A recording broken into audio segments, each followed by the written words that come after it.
The film opens with our main character, Mary, who is applying for a job at a 24-hour gas station. Fascinatingly, while filling out the form she states that she is a convicted felon. When Ed, the gas station owner, asks her about it, she openly admits that she's fresh out of prison for setting her boyfriend on fire in the past.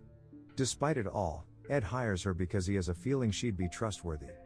He then hands her the night shift and tells her to start working right that evening. Mary agrees to work the 10 p.m. to 6 a.m. night shift there, since she cannot find work elsewhere. Afterwards, she hops into a car, where her childhood friend, Debbie, patiently waits for her. Mary excitedly announces that she gets the job, before Debbie drives her back home. While on the way, we can see that the gas station is located pretty far out of town.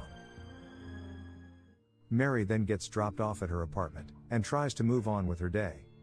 However, when she opens the bathroom door, she suddenly sees her serial killer boyfriend, James, waterboarding an innocent girl.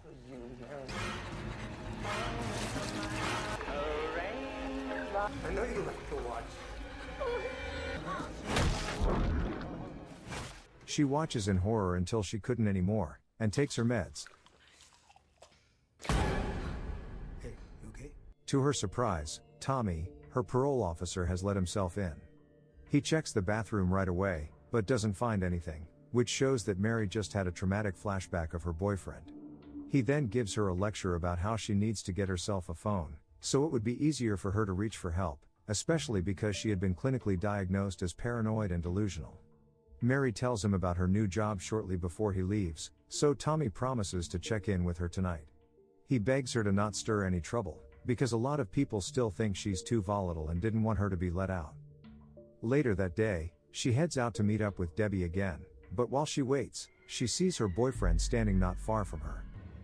He menacingly making his way towards her, but again, it's just a hallucination, and she snaps out of it right when Debbie shows up. When the two have supper right after, Mary admits that her condition is getting worse, so her best friend asks her to try and hide this from the police, otherwise they would put her in an asylum given her criminal history.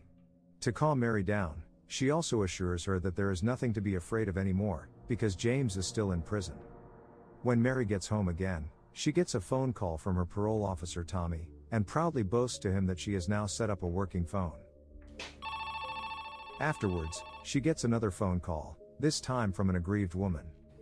You watched my daughter die. The woman also says that she's going to watch her die.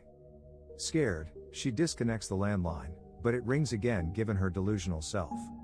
When Debbie takes her to work that evening, we learn that Mary looks nervous by the prospect that it's going to rain tonight.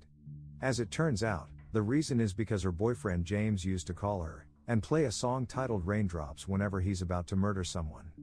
Debbie sympathizes with her, and promises that she'll stick by her no matter how shitty things get. Once they get there, Debbie enters the store with her to check the place out, and the two get introduced to Bobby, one of Ed's longtime employees who is there to show Mary the ropes. He kindly teaches her how to use the cash register and serve customers. After making sure her best friend is all settled, Debbie says her goodbyes and heads back to her car. But unbeknownst to poor Debbie, a figure is lurking under the rain. She then opens her window to let some smoke out, right when a hammer slams into her face. And she is dragged out of the car. Meanwhile, inside the gas station, Bobby hands Mary a set of keys to the place before heading out. After Bobby leaves, she walks around the store out of boredom. We can see the figure outside seems to be eyeing the store, while Mary discovers a locker room in the back.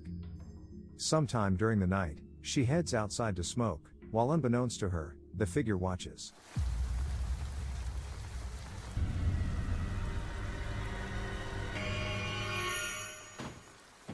Mary only registers that someone else might be with her when the store bell rings.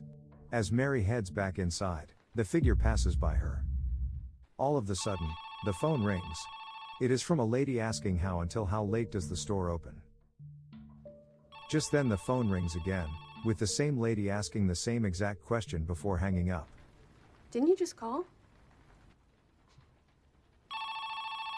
The third time the lady calls, she straight up asks Mary about her violent past. This scares her, and she can't tell if it's real or just another hallucination, so she takes some more meds. Right after, Mary hears the back door squeak, so she goes to investigate. She enters the store's office and finds no one inside. Mary then decides to take a piss, and just so happens, her first customer arrives. It is revealed to be a trucker looking to fill up gas and buy some snacks. While at the register, he constantly flirts with her, and it isn't until he leaves that she realizes he left his credit card on the counter. However, the truck is already driving away. Surprisingly, once the truck passes, she witnesses what looks like her burning boyfriend making his way towards her. Until someone creeps up behind her, so she punches him. It turns out to be Bobby, who is back because Ed told him to check up on Mary. Feeling guilty, she patches him up, and the two share a light-hearted conversation about the flirty trucker who is a regular customer there. Driven by curiosity, Bobby, who's heard that Mary set her boyfriend on fire, carefully asks her about it. Mary answers honestly, revealing that her boyfriend, James, is the infamous serial killer who has killed 35 women. She has survivor's guilt because of this, and shares with him the story of how she found out. When she came home one day, she smelled something foul coming from the basement, so she decided to investigate. There she found that the basement had been flooded, and saw body parts floating in the water. James caught her and threatened to kill her entire family if she ever told the police, so she stayed silent for a while, and from that moment on, he used to make her watch while he murdered his victims. She eventually couldn't take it anymore, so she set the house on fire when he was sleeping, and bears burn marks on her skin to this day. Sadly, her efforts were in vain because James survived and is currently behind bars. Since then, she got really sick and can't tell what was real and what was not. After making sure Mary is fine, Bobby announces to her that he's going to head home now, and as soon as he leaves, two teenagers walk in. Before long though, Bobby's car breaks down. Back at the store, Mary receives a phone call, which plays none other than the Raindrops song. Back to Bobby, he steps out of the car to see what's wrong, but then the figure sneaks up behind Bobby and attacks him. Meanwhile, one of the teenagers who just used the bathroom announced to her that the bathroom is flooded, so she goes outside to check it out. She then proceeds to check the toilet bowl, where she finds Debbie's driver's license. But then she staggers back, and watches as the toilet bowl fills up with blood. And then, one of James' late victims comes crawling, crying and asking why Mary just stood and watched her die then. Mary convinces herself that everything is not real, until all of it disappear. But then a pair of arms reach for her through the wall. She drags herself away, until she stops hallucinating completely. Once she re-enters the store, she finds Tommy the parole officer there, announcing that he is here to check on her. Mary is annoyed by how often he checks on her, and Tommy excuses himself to the bathroom. Just then, a customer enters the store, and to her surprise, it turns out to be James. Mary tries convincing herself that he's not real, so he slaps her and tells her that he is. He manipulatively tells her that she's worse than he is, because she just watched people die and didn't do a thing. He'd also like to take vengeance on her for screwing up his life, by killing people tonight and making her watch, and by the end of it, he's going to kill her. Mary then tries to convince herself again that he isn't real, and when she opens her eyes, all she sees is a lady who would like to fill up some gas. But the lady suddenly asks till what time the store opens, which triggers Mary, so she begins accusing her of being the lady on the phone who kept calling her. Tommy cuts in while the confused lady leaves, and gets Mary to finally admit that someone won't stop calling her lately. Worried, he demands her to tell him everything from now on, before heading home. Soon after, she sees a car in front of the gas station that won't seem to leave, so she steps outside, and to her horror, sees something written in blood on the windshield. Horrified, she calls 911, but decides against it when she takes another look and sees that the car is gone, meaning it might just be one of her delusions. But she is nevertheless still alert, so she explores the back rooms. It is at this point that she knows that she's in deep shit, as she discovers Debbie and Bobby strapped to chairs. This prompts her to run back to the store, where she runs into the lady from earlier and feels a bit relieved. She attempts to call 911 for real now, but the line is dead. Well, this is when the lady suddenly pulls out a picture and slashes her palm, revealing that she really is the mysterious caller all along. Her daughter is revealed to be one of James's victims, and she starts blaming Mary for the death of her 18-year-old daughter. Scared, Mary crawls away, while the lady goes after her with a knife and slashes her shoulder.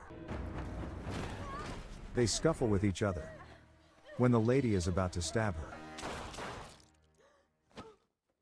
Luckily, Tommy has come to the rescue. He helps her up, and unfortunately comes bearing bad news that apparently, the big storm has caused a power outage, and thus several prisoners have escaped, including James, revealing to us that Mary hasn't been hallucinating James after all. As if on cue, James appears and instantly knocks him out with a hammer, before doing the same to Mary. As Mary regains consciousness, she finds herself tied to a chair in the back room with the others. James then walks in, and takes a sledgehammer. He reiterates that this is how Mary must pay for betraying his trust, before bashing Tommy's head with it several times until the poor man dies. Right after, he forces Mary to tell him that she loves him, promising that Debbie won't die if she says it. Desperate, Mary proclaims her love for him, but he simply puts a bag over Debbie's head, until she suffocates and dies. I love you so much. Up next, he takes a can of gasoline, and pours it over Bobby, but before he gets to burn him, the trucker from earlier returns. The trucker returns to retrieve his credit card. While James goes to take care of the trucker, Mary breaks out of her chair. She then takes out Bobby's gag, and he instantly reveals that there is a shotgun inside the padlocked locker across from them. Mary takes a pipe, and breaks the lock. She manages to get the shotgun, and begins loading its shells. Meanwhile, the trucker discovers blood splatters on the ceiling, and decides to call 911, suspecting that a robbery might have taken place. Back to Mary, she now has let Bobby go, and the two prepare for James' return. At the same time, the trucker decides to explore the back room. But James sneaks up behind him and stabs him on the throat, getting him to stagger backwards towards the locker room door. Mary fired the gun on impulse, not knowing that it was the trucker. When she realizes this, she appears shaken, so Bobby takes the shotgun and reloads it.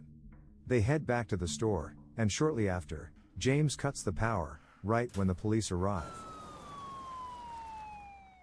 They keep moving toward the exit, but again, James bashes Bobby with his sledgehammer while Mary runs and hides. Realizing that she can't stay put for long, Mary dashes her way outside and comes face to face with the officer, who lets her inside the car once she tells him that James the serial killer is after her. But just before they leave, James shows up with a shotgun, and blows the officer's head off. Though dizzy from what she's witnessed, Mary slips out of the car, and makes a run for a scrapyard nearby. She manages to slip away from James, until a dog starts barking at her, drawing James' attention. And so, she enters a random bum house, and arms herself with a shovel. James then enters the same house not long after to look for her, and when he is about to exit, Mary hits him with a shovel, before running away again. She tries to stop a passing car, but it simply drives past. With no other choice, she locks herself inside the store, and goes back to the office room.